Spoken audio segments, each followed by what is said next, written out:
So guys, দেখেন সকাল সকাল কাজে বেরিয়ে পড়লাম। আমরা হইলাম কামলা মানুষ, কাম করিয়া খাই।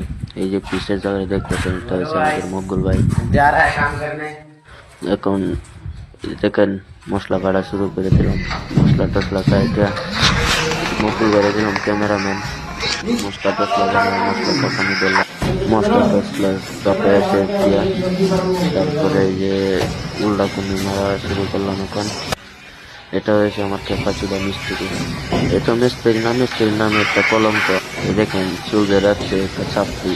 তারপরে দেখেন এখন মিস্ত্রি কাজ করতেছে। মিস্ত্রি যে খাওয়াতে দেখেন পেট মোটা হয়ে গেছে। তারপরে মশলা চাপে শেষ দিয়া মিস্ত্রি যে পাট্টা মারতেছে খেপাচুদা মিস্ত্রি। তারপরে যে পাট্টা মারা শেষ, এখন রোসানি হইতেছে।